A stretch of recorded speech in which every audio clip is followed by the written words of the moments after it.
Саламатсыздар ма, құрметті әріптестер? Заманауи мұғалім YouTube арнасына қош келдіңіздер. Менің YouTube арнама әлі тіркелмеген болсаңыздар, тіркеліп алуды ұмытпаңыздар.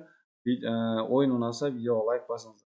Ал енді бүгінгі көрсететін ойыным сіздерге, бұл ойынның атауы бинго ойыны. Осы кезге дейін 4 версия шыққан болса, әр версия өзіне тән ерекшеліктері бар. Енді бүгінгі версиямыз 5-ші версия болады. Бұны қалай ойнатылатынын қазір көрсетіп өттім. Показ слайд мына жерде главныйда тұрады. Показ слайд сіздің ашала деп ашасыздар. Осылай өзінің даусымен басталады. Мына жерде айналдыруға басады, нәтижеге басады. Сосын мына жерде ашылады. Сосын енді сіз мысалы қандай мамандық иесісіз, мысалы сол мамандықтың өзіңіздің сұрақтарыңызды мына жерге жазасыздар. Уақытқа сұрақтарыңызды жазасыздар, жауабын мына жерге жазып қоясыздар. Болды. Егер есеп болса есептің жауабын мына жерге жазасыздар. Енді бұны да тура солай жаңа айтқанымдай, мысалы сіз орысша болатын болса, орыс тілінен сабақ беретін болсаңыз, немесе ағылшыншадан сабақ беретін болсаңыз да қолдана аласыздар. Яғни оны мына жерде ойынды бастау дегенге мысалы старт деп жазасыздар. Айналдыруға да, мысалы айналдыру ағылшынша қандай болады, орысша қандай болады, соны жазасыздар. Нәтиже мысалы тоқтату немесе стоп орысшада сондай немен жазасыздар, өзгертіп ағылшынша, орысша, қазақша болса қазақша қолдана бересіздер. Енді ойынның шарты қалай болады? Бір оқушы шығады, интерактивта қосылады бұл ойын. Барлығы істейді кнопкалары, әрине ноутбукта ойнатсаңыздар да болады.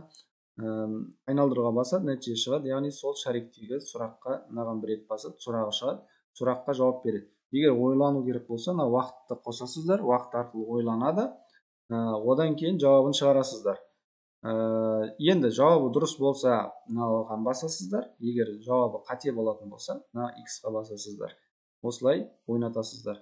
Жалпы бұл шаблонда 10 сұраққа дейін жазуға болады. 10 шарик бар. Одан кейін 20 шаригі бар. Мынандай түрі бар.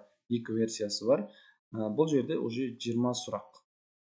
20 сұрақ жазсаңыздар, 20 есеп болмаса жазып қолдансаңыздар болады. Жалпы барлығы істейді. Мен мысалы кез келген бір слайдтан ашып көрсетіп беру мүмкін. Мысалы осы жерден ашып көрсетейін. Показ с текущим деп ашамын. Міне ашылып тұр.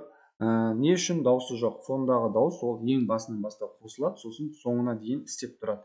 Ал мыналарды, яғни мен ортадан ашқаннан кейін дауыс шықпады. Бірақ айналдыруға бассам дауыс бар. Нәтижеге басатын болсам, осылай шығады. Үстіне бір рет басам, 7-ші шарикті ашты. Оның сұрағы осы. Уақытты қосамыз, керегіміз болса өшіре саламыз. Тексеру. Дұрыс жауап берген болса, дұрыс. Әрі қарай өткізу үшін мынаған бір рет басып, осылай келесі. Міне. Бұл шаблон өте жеңіл шаблон, оңай шаблон. Қызықты етеді сабағыңызды, әрине міндетті түрде. Ойын осылай, ойын ұнаған болса, осы ойынды алыңыздар, пайдаланыңыздар. Жалпы ойынды алу үшін комментарий бөліміндегі ссылкаға басып, сайтқа өтесіздер. Сайт арқылы маған WhatsApp қойсаңыздар, сол жерде толығырақ айтып өтемін.